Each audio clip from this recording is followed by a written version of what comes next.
Girls Lacrosse. You got that phone number? Did you get that phone number? Rockstars Girls Lacrosse. The Rockstars Girls Lacrosse Show with hosts Ronnie Davis and Craig Spazman Simmons. Hello, everyone, and welcome to Rockstars Girls Lacrosse Podcast with me, Ronnie Davis, and Craig the Spazman Simmons. What's up? Oh, Spaz, Let's do it. Long weekend this weekend. It always is. It always is, man. How much travel? How many miles did you put on this weekend? I jumped in we got an RV to travel to Maryland this weekend. The RV was to sit in one spot for the entire 3 days. And that's where all the food was. That's where the air conditioning was. That's where the coaches went to hang out in between games. And it was, let me tell you, it was the best thing I ever did. You got me at food and air conditioning. Food and air conditioning. And a huge tournament this weekend. There was actually a couple tournaments this weekend. The main one, the national tournament, was LAX for the Cure. Over $200,000 was raised for breast cancer at this tournament. Nice. How many teams? 360. Wow. 360 teams from the grade levels of 2027 all the way up until 2020. In one area? One high school. Wow. How many fields? 14. 14 fields. New Egypt High School in New Jersey. Full-size fields. 14 full-size fields. Wow. And it was a downpour on Thursday night. Flooding warnings in New Jersey. And so it needless to say the fields were in pretty rough shape for the rest of the weekend, which made for a lot of interesting games. Were most of them natural turf? No, all of them were grass. Or grass? There wasn't one turf field. It was all grass. Okay. 14 full-size grass fields, and the rain just pummeled them. But they've been putting this event on. They've raised over $3 million total. That's huge. What's the cause? Breast cancer. Okay. Yep, breast cancer. And the thing is that you get all these teams and it's all pink. Right, some teams get special uniforms for it, pink uniforms and so forth, shorts, and it's just a great event. And the biggest thing about this event is not only the fundraising, but it's almost impossible to get into. It sells out in less than a minute. Yeah, and we talked about that last week. Yeah. And we're fortunate we get the pre-registration link. Monster does. So we had 10 teams this weekend go down there, and not one of them won the championship. It was a rough weekend for Monster Lacrosse. I'll say that. Yep. And but rough if you're an egotistical parent that all they care about is wins and losses. Got to get the dub. That's what's rough because my 22 team won the tournament, won their division last year at LAX for the Cure, and this year we didn't even make the playoffs in the 22 division. But the overall and general thing is that there's so many teams and it's so competitive and it's like cage match after cage match after cage match that that's where you want to be. And the highlight of the whole thing, right, was with the 21 division, as we talked about, they're in their tour year of recruitment. Yes. Right? Yep. Minimum 150 college coaches on the sidelines at each of their games. And you're not talking about all NJCAA coaches here. You're talking D1 coaches and everybody. I'm saying that there's 150 Division I coaches. Okay. There. Or, all right. Between Division I, even Division II. I got you. There's several Division III coaches there also.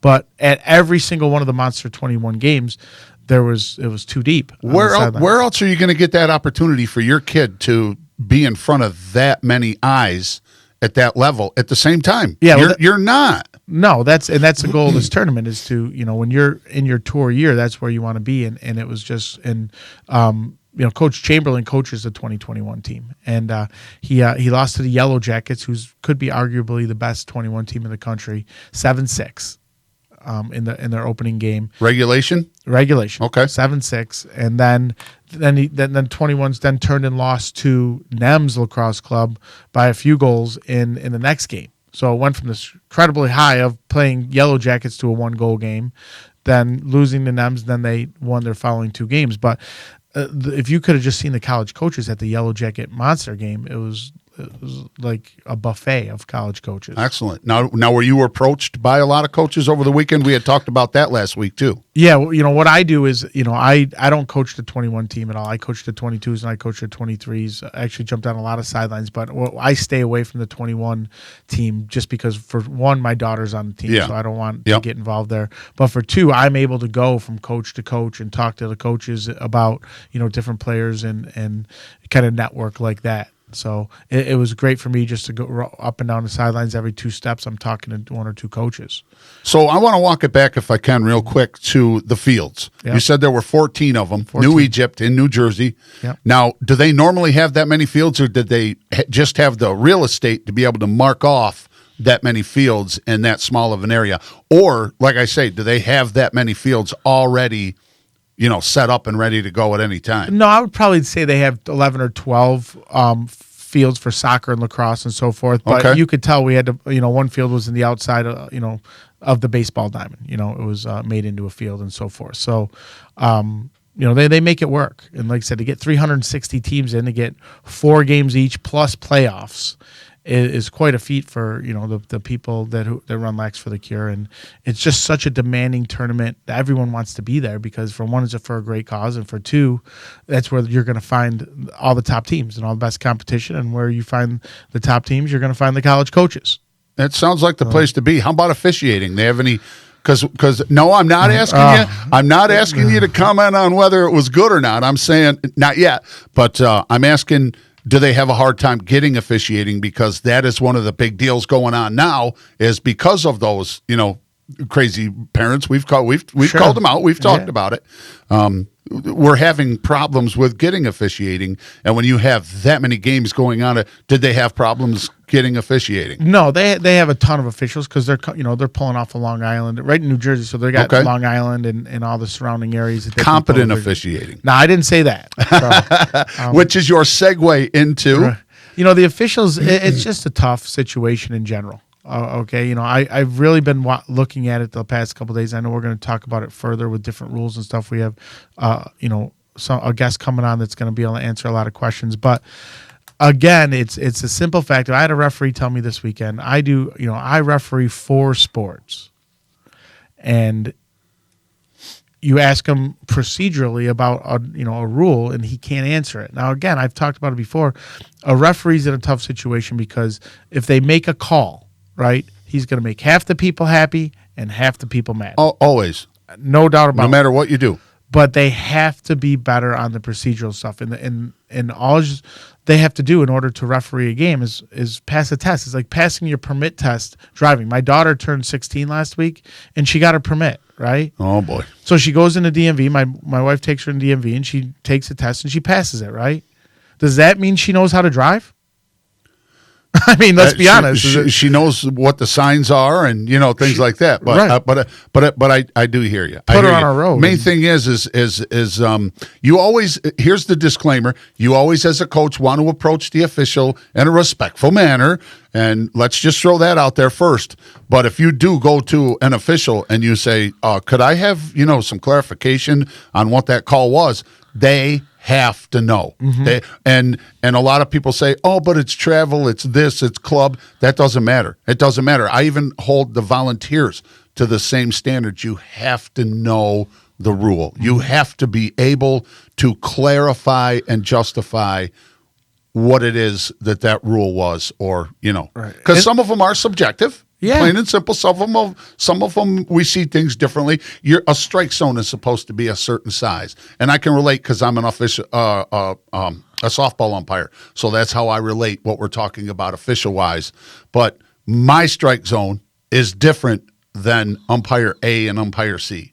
It's just plain and simple. Some give a ball off of the black, some don't, and I'm just saying that's the opinion stuff. But you've got to be able to. And you got to run. You have to keep up with the play. You had talked about that, yeah. You have to be able to keep up with the play. And you got these officials out there that can't, that just don't run. It was funny, and I don't know if I told you the story. Last year at LAX for the Cure, it was game late in the day, right? 5 o'clock game. And there was this official out there, and he looked like he was dying, right? And I offered him some water. And he goes, "This is my 8th game of the day." and I have not eaten anything or drinking anything since 4 o'clock this morning. And I'm like, what are you doing? Well, here, take some water. He goes, no, I can't. He goes, I'm fasting.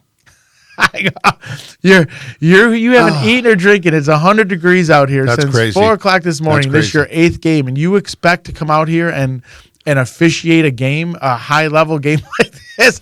I felt bad for the guy. I went over to the table. I got the walkie-talkie, and I walkie-talkie the director and say, hey, listen, this guy's going to pass out. You better get someone over here because he's not going to make it, right? It's 100 degrees. It's 5 o'clock. So did they get somebody for him? They sent someone right over and took him right out. A great guy. Saw him this weekend, and he came up to me and shook my hand. He goes, hey, man, just want to let you know, thank you so much. I appreciate that. So, well, I know that I have been told that when I'm umping, this was with ASA, I'm not supposed to take water from a parent, a team, because then there might be the appearance of impropriety, a conflict of interest. Mm-hmm. Like I'm going to call their runner safe at home because they gave me a water. Right. But I've got diabetes. I've got an autoimmune disease. If I'm out there sweating and I'm turning white and somebody offers me some water, I'm taking it. Right. I'm taking it. You. I thought that's what you were going to say. I thought you were going to say that he couldn't take it because it's against the, rules of officiating. No, he was fasting, and I was just thought, thank God they came and got him off because literally I thought he was going to keel over at any time. I have been witness to that. I've been witness to, a guy, I'm not going to mention names, but a basketball official, and he would do a tournament and do 5 straight games, and he'd be at the half of the first game, and his knees would be screaming, and you could tell in the first game, halfway through, that he's having trouble getting up and down the floor. Right. So, yeah, we've seen it. But the average age of officiating is creeping up there because the younger people, they don't want to get involved because it's not a matter of thicker skin. They always say you got to have thicker skin. It's not that. It's just you just don't want to hear it. You don't want to hear it anymore. It just so. But if you do it right, no different than officials aren't any different than coaches. Okay, coaches will complain about things, right? That every coach is going to complain sometime about a call, right? Officials are no different. They're going to complain about the parents. They're going to complain about the coaches. They're going to complain about whatever they complain about. But the fact of the matter is, they're still picking up their check at the end of the day. Yes. And if you're going to pick up the paycheck, you got to pick up the paycheck for what? Earn it. Right? That's all. Get up and down, and be ready to answer if somebody wants clarification. And ironically, we have an individual who is on the line that we're going to go to right now and talk to Caitlin Kelley. All right.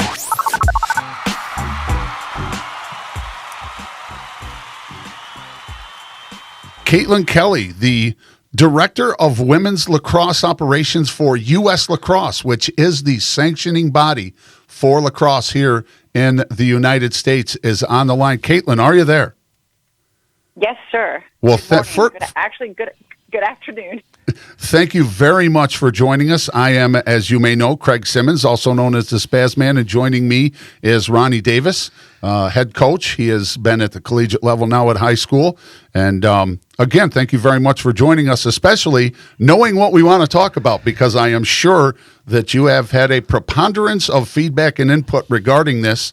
But we've been talking about it all season. We've seen both sides of it. Normally, what we hear is we always hear feedback and input about why there should be a shot clock at the high school level for girls lacrosse. What we really never hear is why there shouldn't be. And that's kind of what we want to hear right now. If you don't mind, let's walk right up. And as I like to say, punch that 800-pound gorilla in the corner right in the eyeball and get right to it if you don't mind, Caitlin. Why right now is there not a shot clock at the girls lacrosse high school level? Okay. Well, I think I would answer that sort of with 2 prongs. I think from a logistics and process sort of national governing body perspective, one of the major deterrents for us to look at it really seriously is the financial.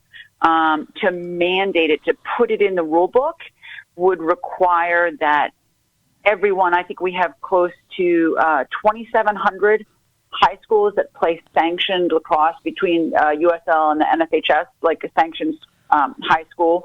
And so that would require 2,700 schools to purchase a visible clock on field. Most of them don't have it. Same in the boys' game.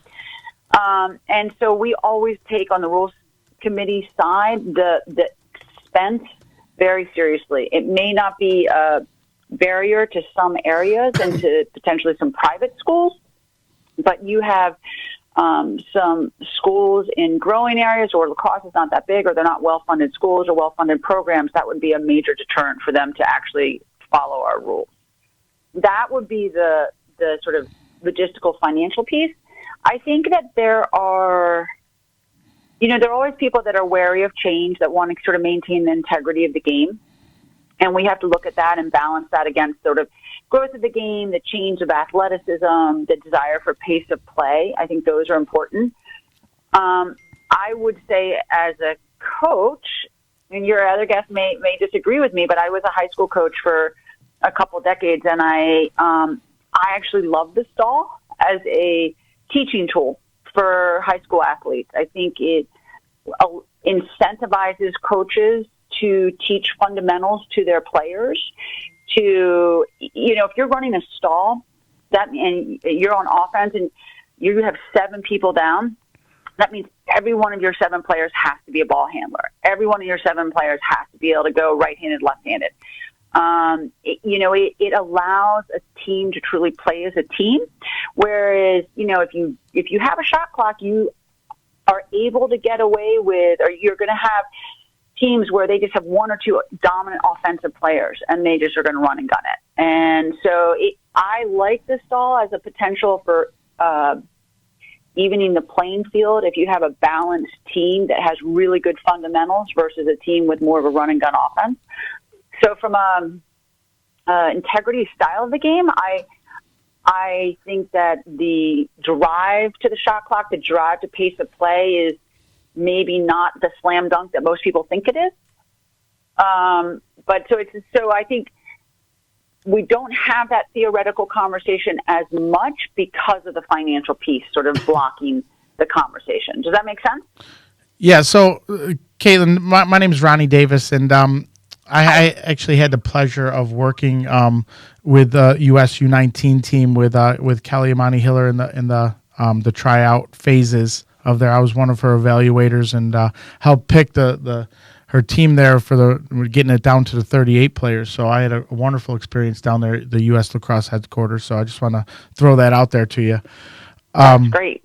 So I have a twofold question. For one, when you talk about like the budgetary stuff, if that's the holdup, are we being put behind the 8 ball by basketball requires it and had to go in every single gymnasium, right, throughout the country when basketball did it, and so I mean, are we being treated as second-class citizens of not being able to compete with, the major sports of, like I said, like basketball? I mean, that's a $5,000, each shot clock's about $5,000. So every high school in America had to put in shot clocks for basketball.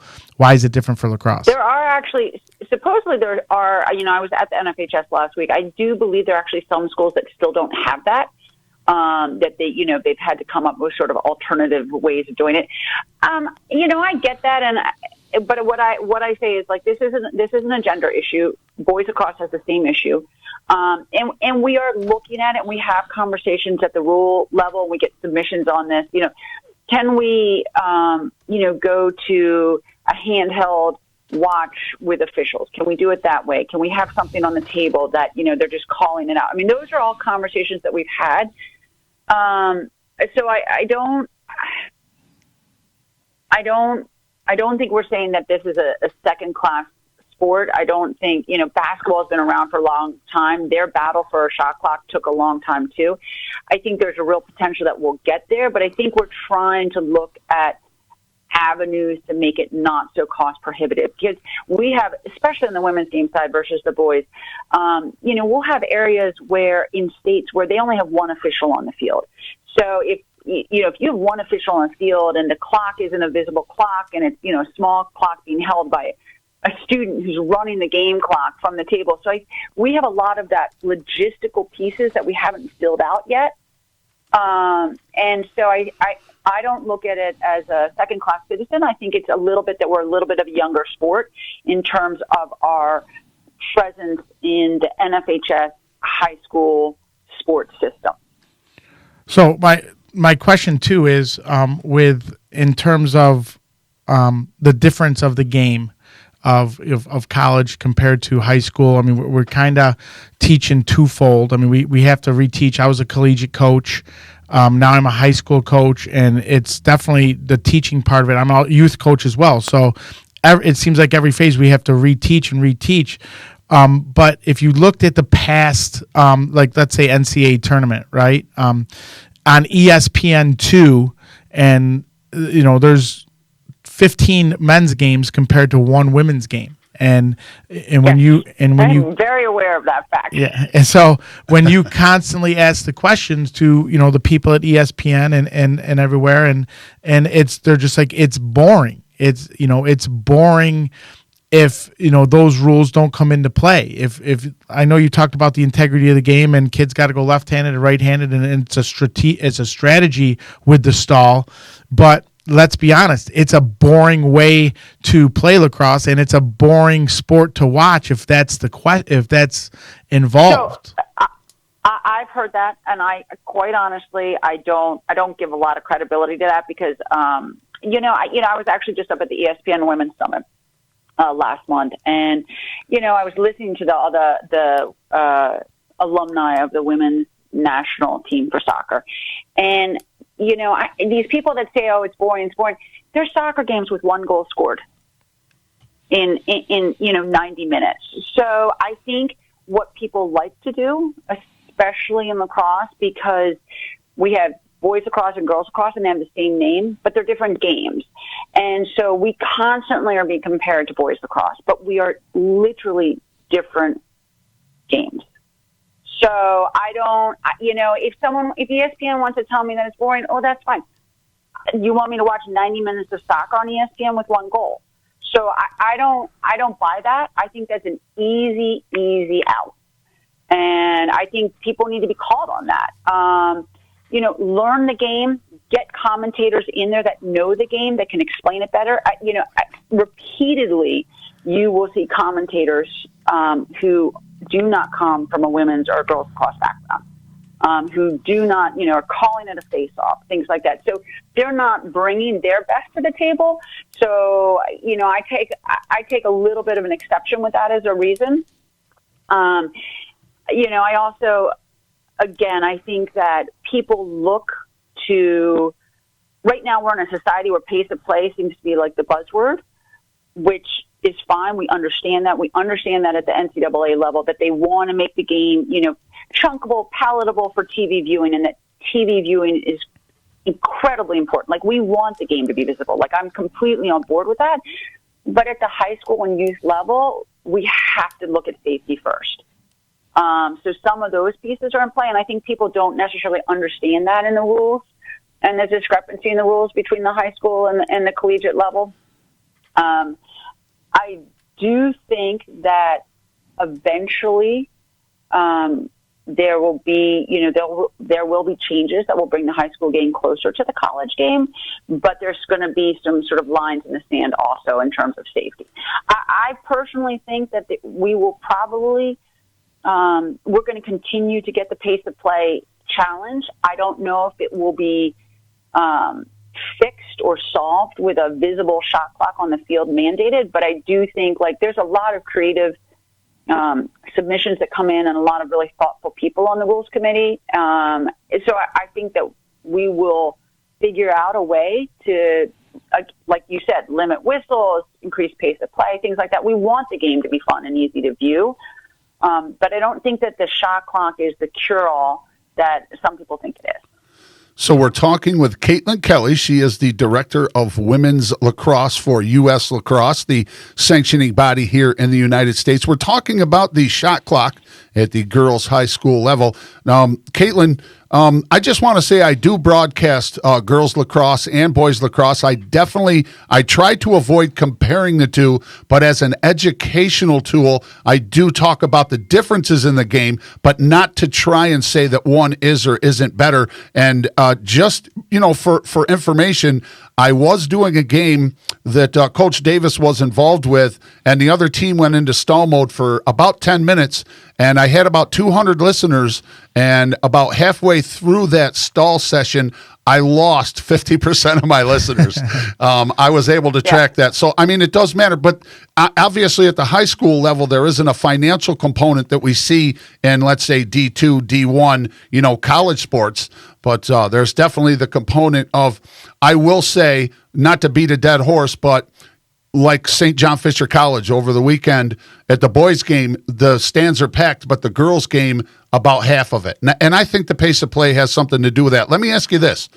A compromise. Has a compromise been talked about where, first, I like where you say that eventually we're going to get there. You think we might get there eventually, and that leaves it wide open, which is cool, but that just means that the conversation is going to continue.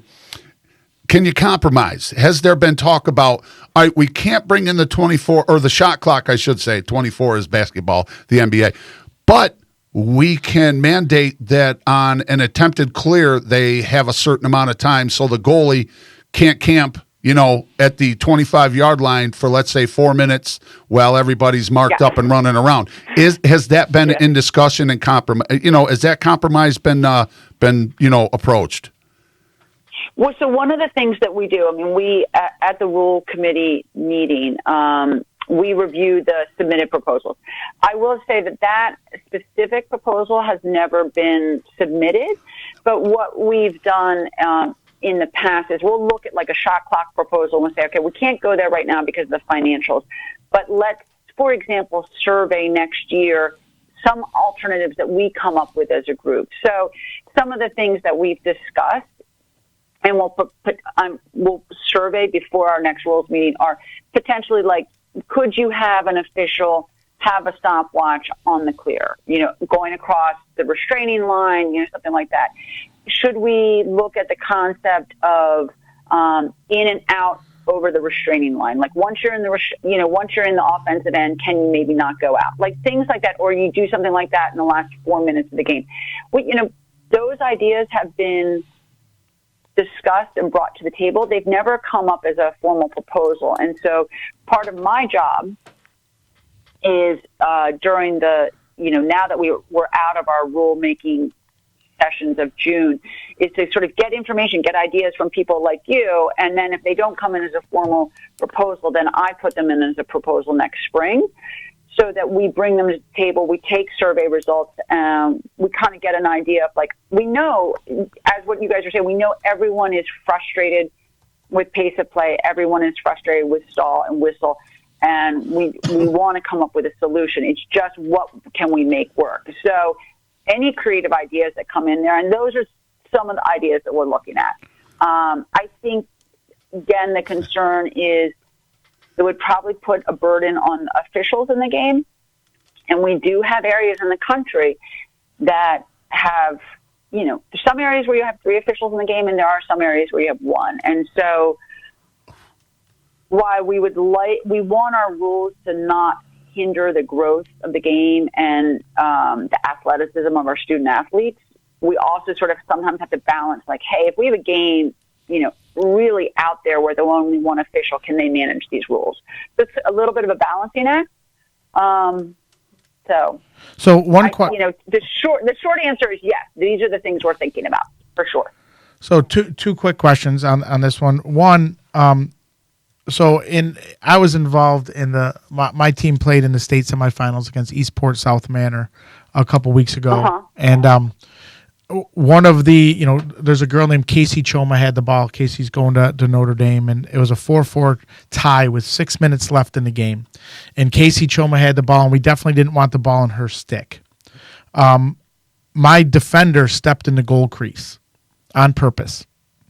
The ball left Casey Choma's stick and had to go behind the goal to the dot for a goal circle violation. So Casey was up top center above the 12. Once my girl jumped in the crease, the official took the ball from Choma, brings it back to the dot and another girl's stick. We accomplished what we needed to accomplish there by getting the ball out of her hands. The box official came up to me and goes, "Hey, just so you know, don't do that again. You're going to get a yellow card for misconduct." And I was like, whoa, what did we do wrong there? And then so we had a conference and a protest, and a lady came out, and I'm not sure who she was, said, basically, I'm going to handle this. If you commit a goal circle violation again, I'm going to instruct the officials to give you a yellow card for unsportsmanlike conduct.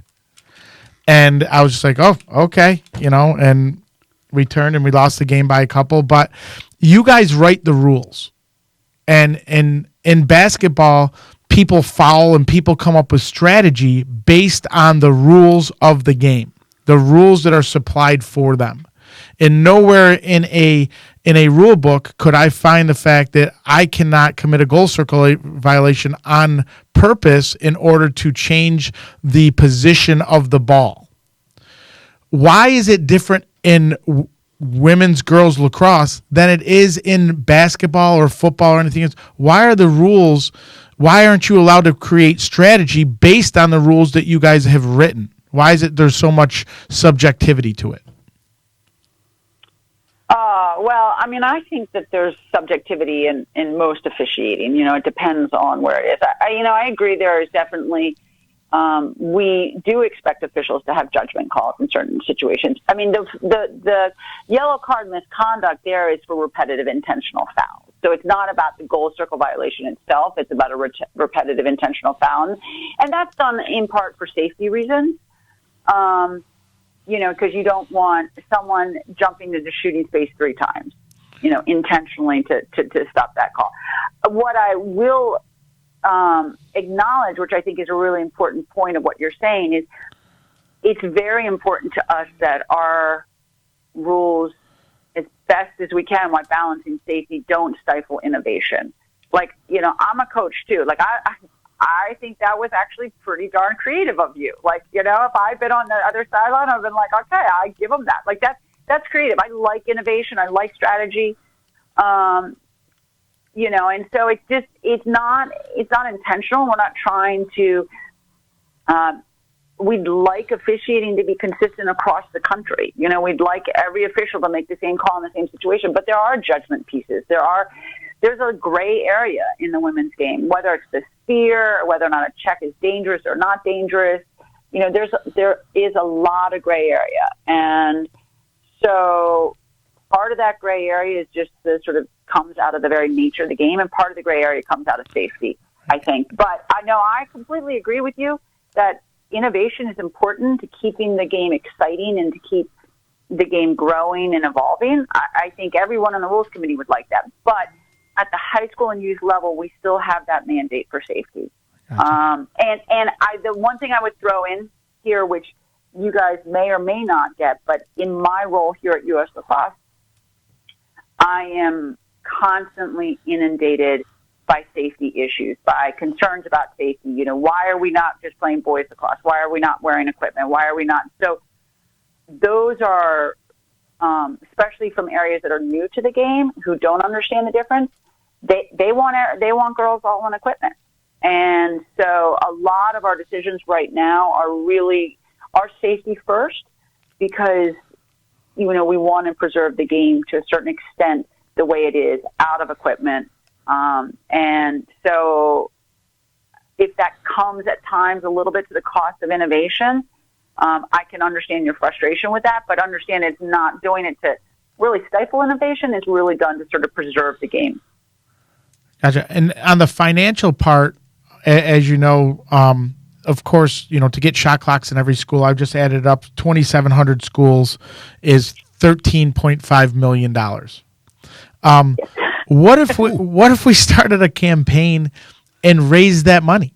What if we said, okay, in 2 years, we're going to raise $13.5 million and every school will have a shot clock? At least it's a path. It's a start to say, all right, let's get this done. LAX for the Cure has raised over $3 million for breast cancer. It's not on. So just again, we really do actually try to do some problem solving here. This is a conversation that we've actually had with some other organizations that we partner with and we're allied with, and also in part because we know it's the same issue on the boys' side. So we feel like potentially, you put boys and girls high school lacrosse together, we're trying to save costs for a lot of high schools with a unified field. So we're like, hey, we got this unified field. Like, if you're putting in a trip, you can do this, you can save money. Are there ways, are there groups that we can partner with? There are definitely other institutions, other sports associations and institutions involved in lacrosse that would like to see the shot clock come in. And so part of my job is to exactly have the conversation you're having. Is there a group we can partner with that can help us raise funds to provide grant or seed money to schools that can't get the shot clocks on their own? Are there ways to convert existing football clocks to tap into that if it's already existing on the field? Those are all things we're addressing. So we've been talking with Kelley, the director of women's lacrosse for US Lacrosse, the sanctioning body for lacrosse here in the country. And Caitlin, one more time, we've gone a little longer than I promised that we would, so I thank you very much and appreciate your time for doing that. One quick thing, though, if I can walk it back, you said you used the phrase formal proposal. How does somebody go about that? Because we have coaches, administrators, we have officials, all kinds of people checking in on the podcast, parents. How can somebody submit a formal proposal or put something in front of you for possible discussion in the future? So it's super easy. We have a rules page on our website, and it says submit a rule change. It's like just a button. And the proposal gets, dumped in and goes right to me. It asks for, the rule page reference and things like that. If it's a non-existing rule, like if you want a shot clock, you just put in there that you want a shot clock.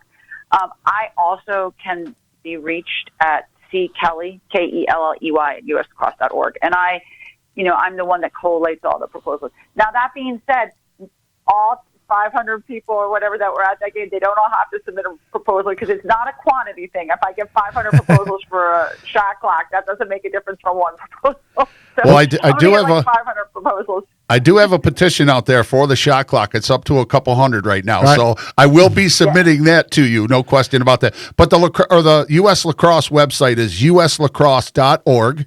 And once again, yep. Caitlin Kelley, any last words you want to throw out there regarding what we've been talking about? No, absolutely not. Actually, I think it's great that people are talking about it, and I really appreciate the time and let me kind of share our perspective.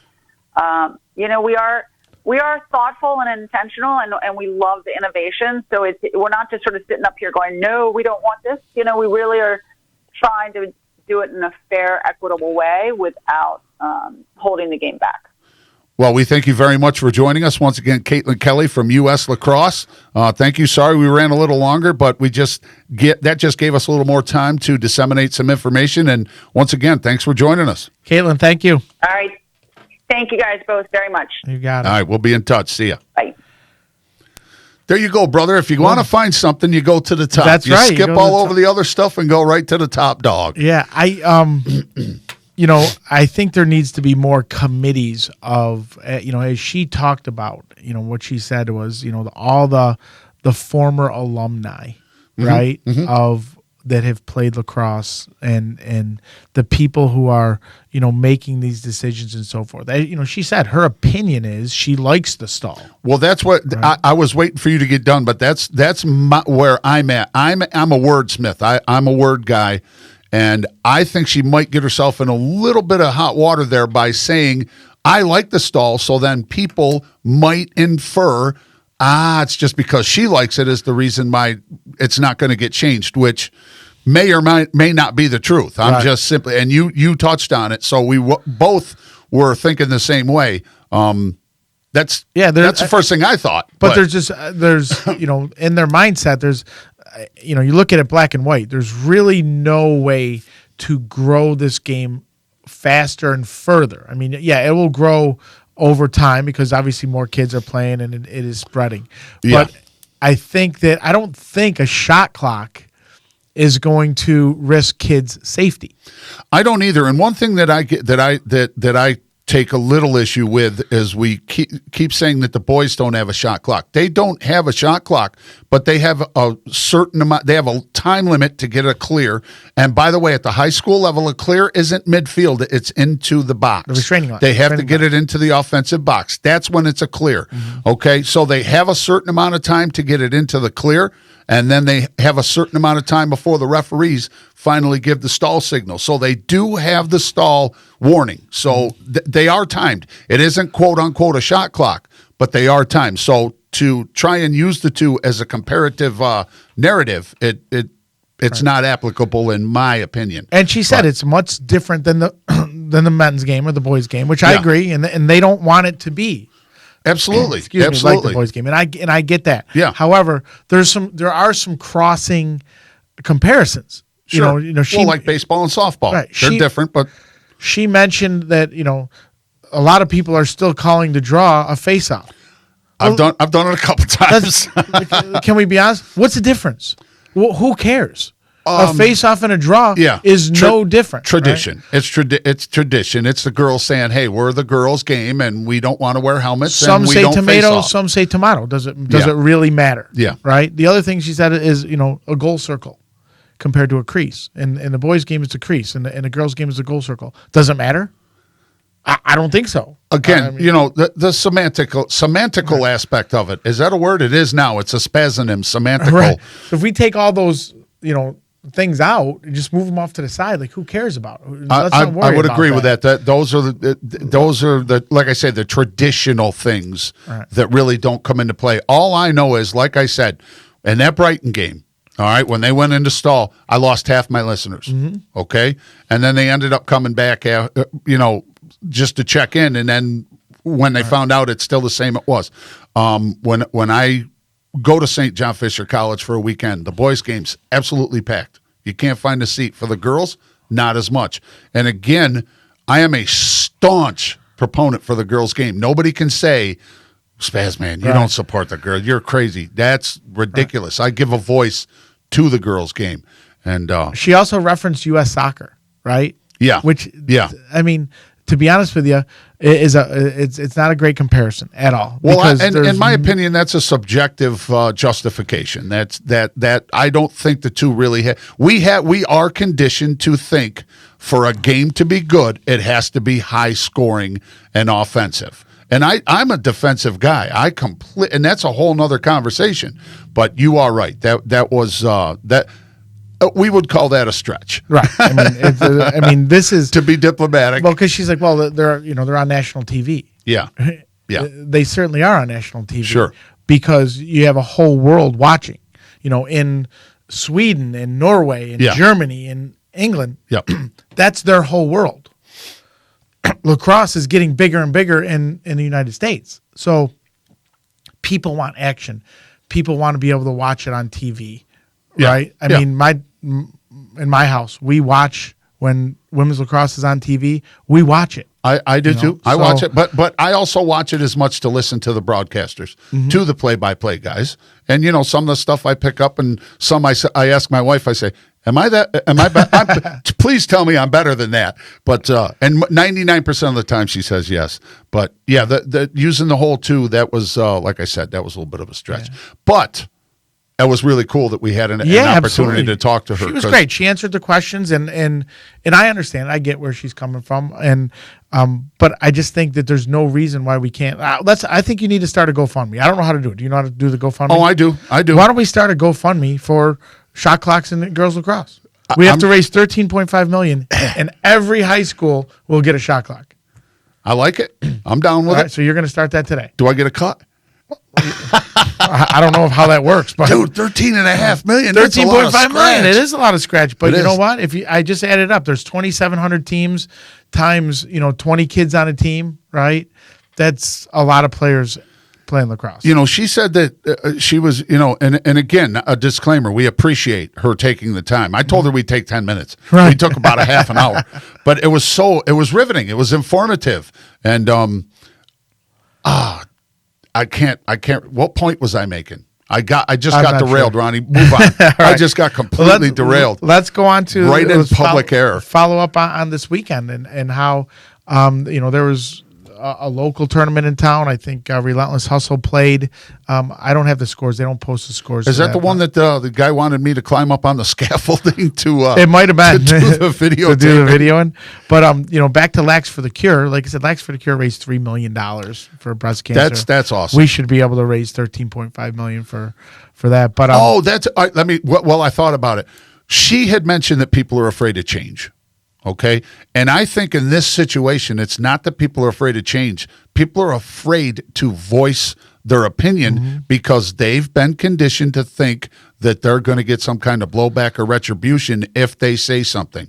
Because there's bad programs, there's bad coaches, where if you say something about a coach, next thing you know, the kid starts losing some playtime. You've seen it. I'm not saying it's you, but you've seen it. Well, it exists. Even in the state game, when I brought up the protest, I'm like, I have a protest. You would have thought that I, maimed somebody. I mean, this lady was like, I'll handle this. Yes. And she was like, I was like, whoa. Yeah. I'm just, following the rules that I was given here. And that's the biggest thing. The people in charge and the officials, everyone, they've got to quit being so defensive. Let's work together on making change, right? I mean, as she said, she's like, that's a really smart play.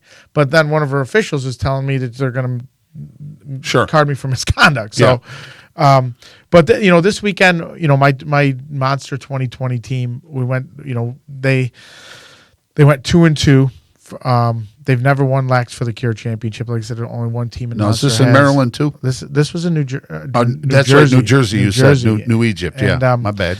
And they got blasted by M&D Black in their last game. If they would have won, they would have went to the playoffs, and they got beat, just blasted. And but they fought and just not hard enough. So how did the players handle it? And not to get too deep into it, how did mom and dad handle getting blown with out? The 2020s? I mean, they're all committed, right? They're all going to big schools. So this is like their grand tour, right? Their victory lap of going to some tournaments and playing and hoping to get some wins out of it. But they're not playing in front of them. They're not playing for anything besides for going out there to have fun. So the parents handle. I mean, what are you going to do? The kids didn't come to play, right? So.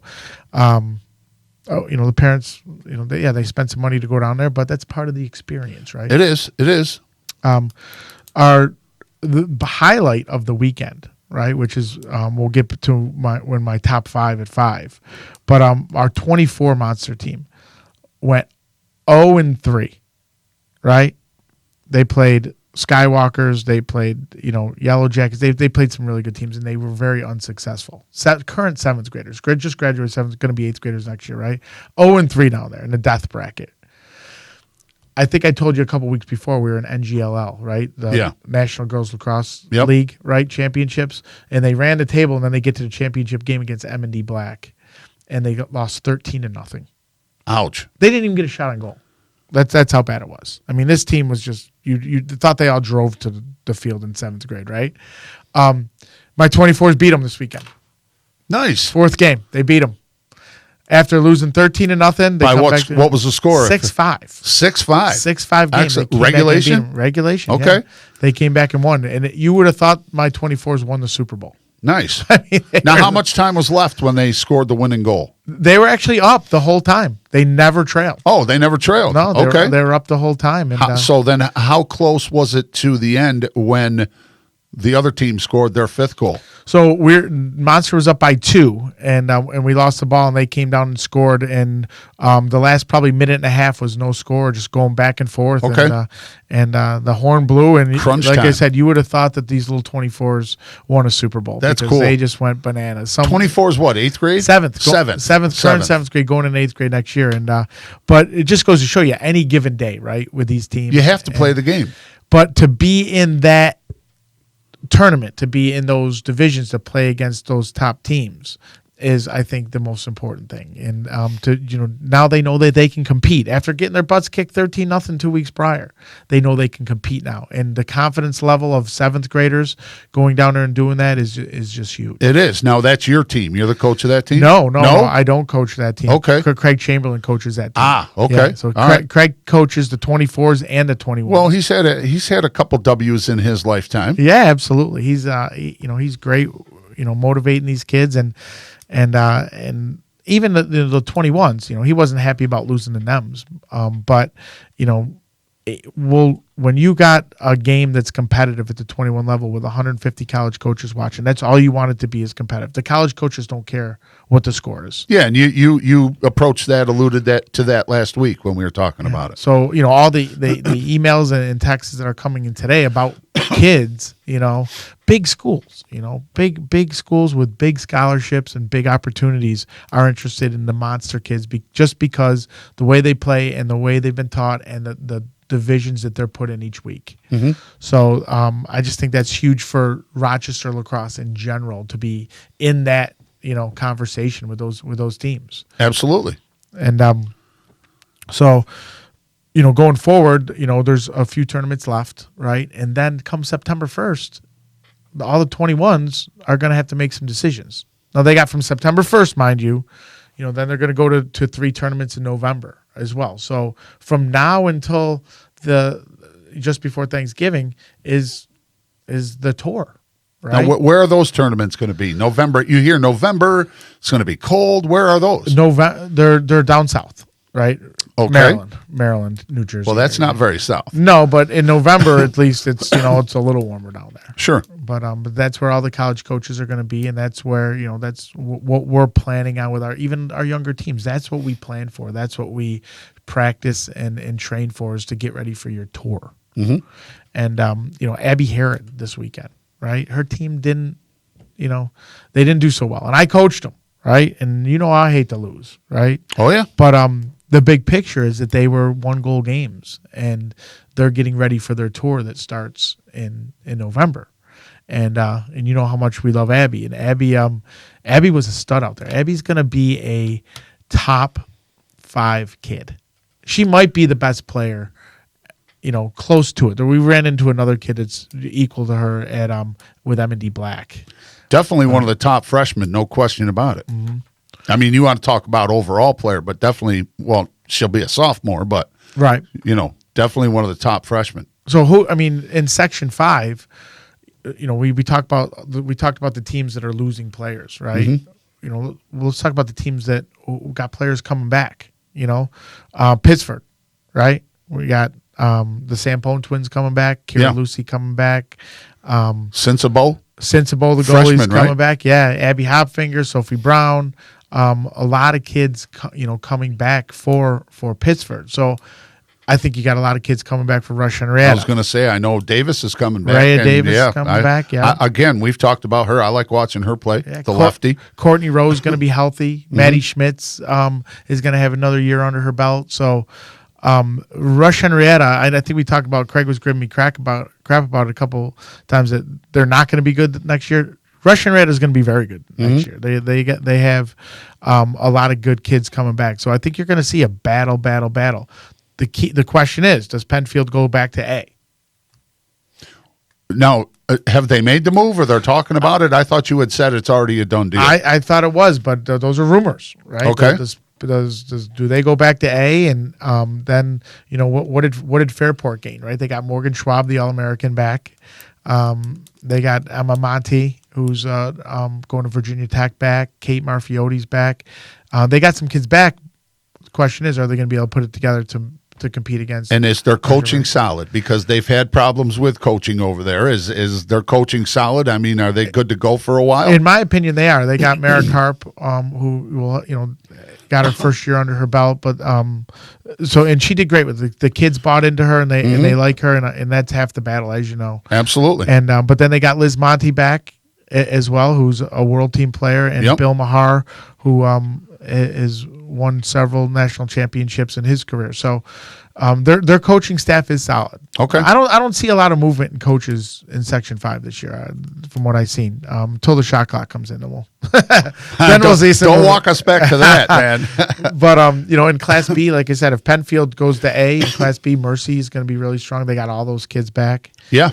Spencerport lost a ton. I'm not sure how competitive they're going to be. Brighton's got Strasden back, LaFountain back, Liederman back, Marangola back, Holborough back, their goalie back. So it's going to be a battle. It's going to be a battle. And what I'm going to do to prepare is I'm starting September 1.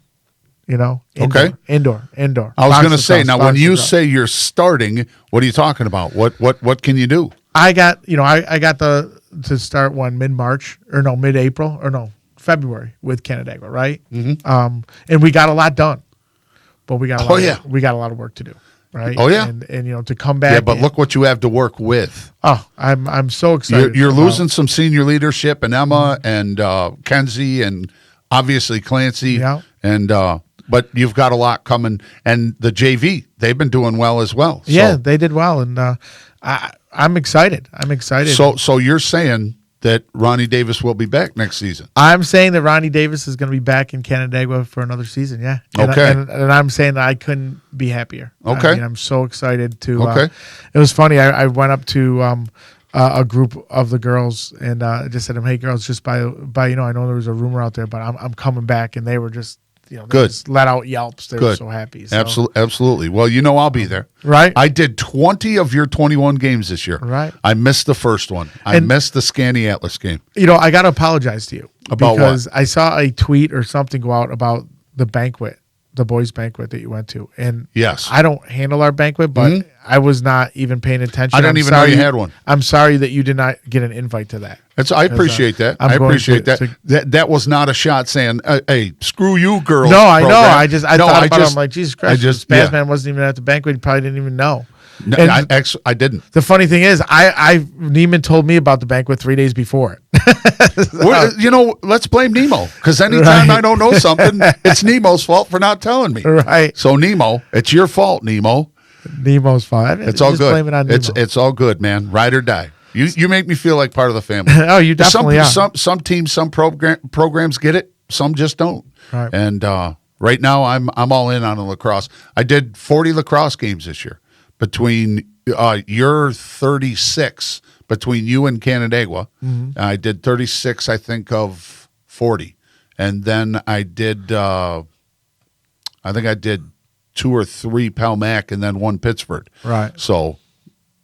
Anytime that's somebody goes, "What's your favorite game to call?" I think that might answer the question. So we have some top fives to go over. Yeah. Right. Mine is the Fairport Hots top 5. I'm gonna let you go first this weekend. Mine is the FLX software top 5, and I was on the way over here, and I thought to myself, man, I didn't come up with a top 5. What am I going to do? Just before I drove into the side of that lady who pulled out in front of me. But that's neither here nor there. So I came up with the top 5 goalies that I saw this season. I saw. So I'm going to start with, if I recall correctly, the Northport goalie gave Pittsburgh fits. Valley. Yeah. No. Yeah. No, I forget her name, but I can't remember. Valley either. was actually Eastport South. And I was trying to find it. So the Northport goalie gave Pittsburgh fits, and if I recall, she was stud-like. If I remember, held Pittsburgh to what? 3 goals, 2 goals, 3, 3, 3 I think. Yep. It was, yeah. So that's number 5, the Northport goalie. 4 is going to be Heather Weaver from Palmac. Okay. And the thing about her, I remember telling you that I saw a picture of her and Andra Savage. Yeah. Her and Andra Savage were in a post-game picture. And upon first noticing it, I thought it was Andra hanging out with one of the youth players. Mm-hmm. That's how demure this Heather Weaver is. She's that small, and she plays that big, is what I'm saying. Yeah. So imagine how good she would be if she hit a growth spurt. Sure. Heather Weaver, Palmac, sophomore. That's number 4. Number 3 is I am going to go with sophomore Quinn Tallman for Canada. QT. Yep, I'm going to go with Quinn Tallman. I just think I like an aggressive goalie. I like an aggressive goalie who comes out and tells you, this is my goal circle. Mm-hmm. Okay, that was a shot. Okay. This is my crease. This is my house. And you get that from French. You didn't get that so much with Quinn. She, in my opinion. Sure. All right, but I think she's starting to figure that out. She's starting to pick it up. She's starting to get more physical. So I'm going with Quinn Tallman. Okay. Number 3. Number 2 is freshman Grace Sensibo.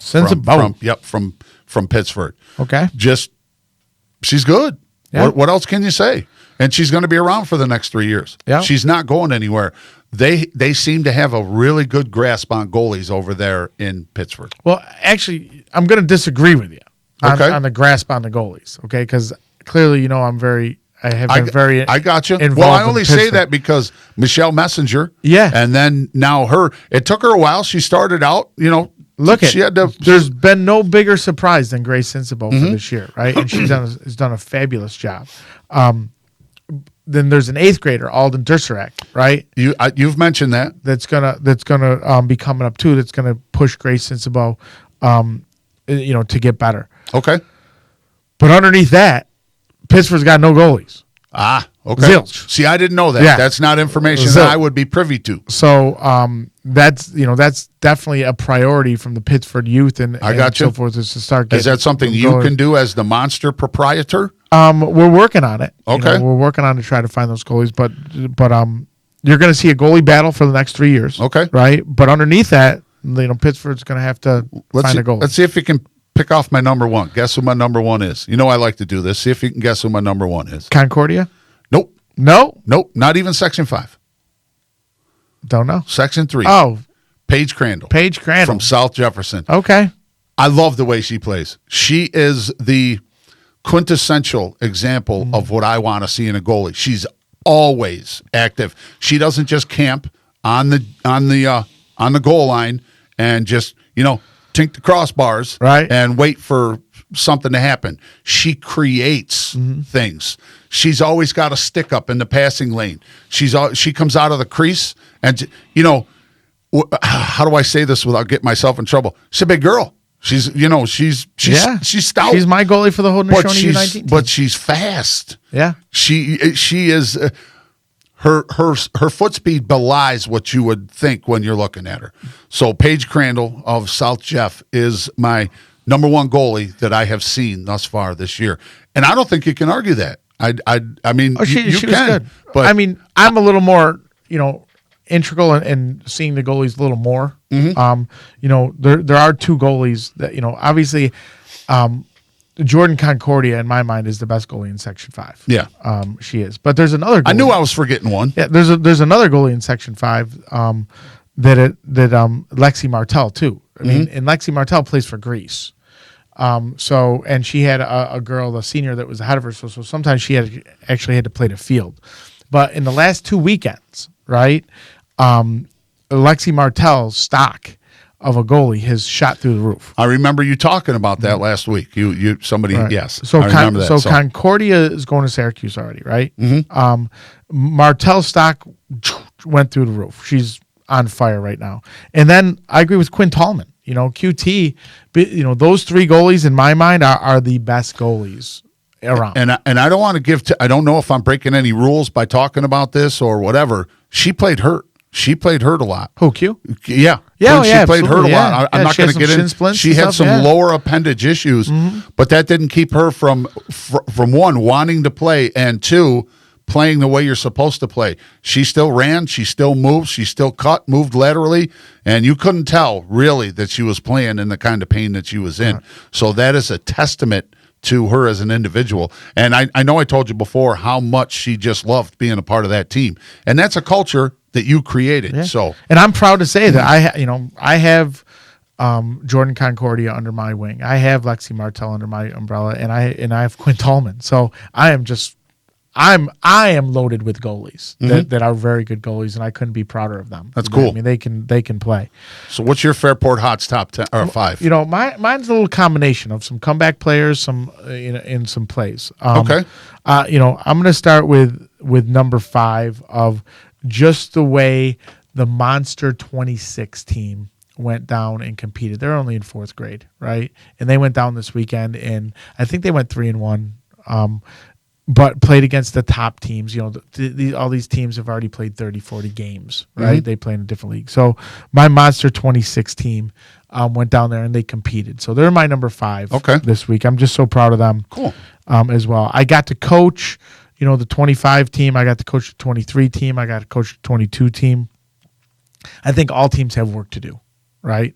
In reference to that. But That's my wife. I'm not here. Right. But I just wanted to give a shout out to the 26 team as my number 5. My next one is I have 3 players, right, that are coming back from knee injuries. That I got Gianna Kataya, who's torn ACL. I got Andra Savage, that's coming back from a torn ACL, and Kylie Gelbert. Okay. Now, these girls are coming back and just starting to play really now, right, for this summer. And all 3 of them went through the weekend and gave it 100%, all wearing knee braces.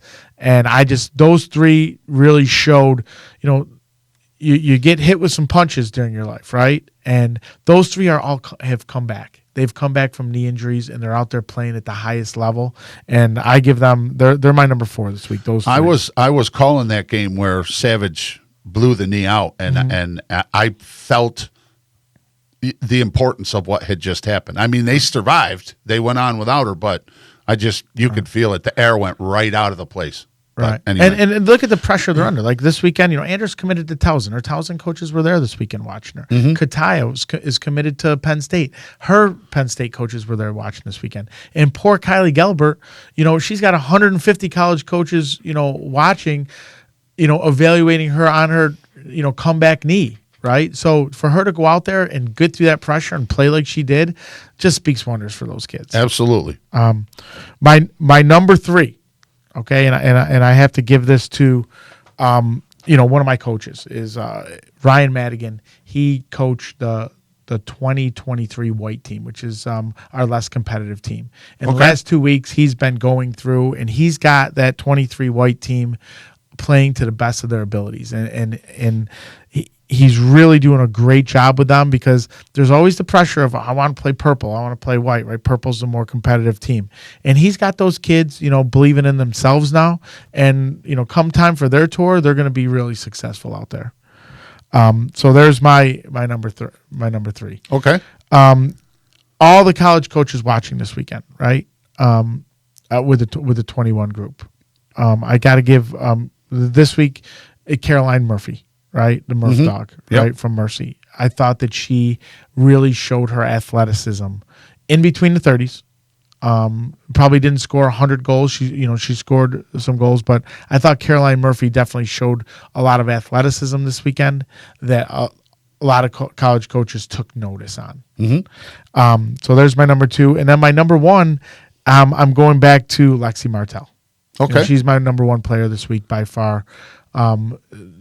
Monster is not in that game with Yellow Jackets unless, Lexi makes 10 saves. And she played super well. And let me tell you, the phone was buzzing after those games about Lexi Martell. So that is my number 1 out of those 5. Okay. But now I have the super one, right? This is off to the side. This is my absolute favorite moment and team of this weekend. Without a doubt, Fairport, number 1, outstanding. My 24 team and Coach Chamberlain beating M&D Black. Okay, yeah. Biggest moment they could have. Those little kids deserve. That's cool. The world, and a couple kids were in tears because they've never beat M&D before. That's big time though to get thumped 13-0, not even get a shot off. And then come back and play. Now, what I can't remember. Walk it back. What was the time differential between when they got thumped 13-0 and then they won that game? What was the time differential? 3 weeks. Oh, so 3 weeks. 3 weeks. Okay. Yeah. All right. So, what was the change in those 3 weeks? Was it the monster team? Was it something that the other team didn't do? What was the difference? I think the monster team came, to play, and they just went into it. It was their last game of the weekend. They had nothing to lose. They weren't making the playoffs. They had nothing to lose, and they just went out there and played and had fun and played at a much higher level. And so they're like, they're my MVP of this weekend. And, my top 5 is like my all-tournament team. That 24 team and with Coach Chamberlain, they accomplished something that, every single parent was, I don't care that we lost 3 games this weekend. That was the best thing I've ever seen. I'm so happy for my kids. Excellent. That's cool. I want to throw one in there, though. You talked about comeback players. Now, I don't know if she played in tournaments for you or not. I bet you know where I'm going now. I want to throw one in there. I talked about her last week, couple weeks ago, whatever. She came back from a knee injury for you, Loren Blakesley. She came back and she dumped a lot of goals in the final, in the playoffs and things like that. So I just want to give a nod to her for coming back. I don't know, how much of the season did she miss? She missed 2/3 of the season. 75% of the season. Yeah, so she missed a lot of the season, came back, started slow. I likened it to a diesel motor. She started out slow, and then once she got fired up, and they were able to get her the ball. Yep. A lot of times they forced the ball. They tried to force the ball into her too much, and that would result in a turnover or no shot or whatever. But I just want to give her a shout out because she had like 12 goals in 3 games. She was my comeback player of the year for Canandaigua, right? Did I tell you that? No, I didn't. But, well, I wasn't at the banquet, so correct. I don't know. You got stiffed on the banquet. So I didn't give out an MVP. I didn't give out a defensive MVP, offensive, nothing like that. Sure. I gave out 3 awards. Okay. 2 of them were Courage Awards, right? Okay. One of them went to Megan French, and the other one went to Maren Wallace. Okay. 2 seniors, because they showed up every day at practice and gave it their all, and knowing that playing time would be shy in the games, right? And then I gave the Comeback Player of the Year award. Right. Actually, I gave 4 awards. Good call. And that went to Loren. And Loren deserved it. What was the 4th one? The 4th one was my wingman. The Wingman Award. I'm a Top Gun fan. Right? Okay. And the key is never. What's the key phrase in Top Gun? Never leave your wingman. Mm-hmm. Right. The Wingman Award went to Dave Neiman. It has to go to Neiman. No question. Has to. Right. Well, as far as the Player of the Year and all that stuff goes, I was going to do it, and I put it out there, and I got some blowback. Right. And I said, okay, well, I'm not going to do it then. Right. And then all the people would write up and say, Spazman, when are you going to announce the players? And I'm like, all right, Podi's, hold on. I'll put it out to the people. I put it out to the people.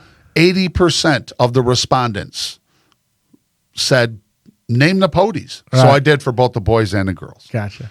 So. Yeah, I just felt that our team had such a magical year that no one person or 2 people should, so what drove us, everyone jumped in and filled the spots for Loren while she was out, right? Agreed. And she came back and I know. And did her job and did great. And like I said, Megan French and Maren Wallace, they were there every single day. They got better every single day, and their attitudes couldn't have been better. So I was that's a Courage Award to go out there every single day and practice, knowing that it's going to be shy playing time, and you're a senior. Yeah. And you come out every day and make everyone better.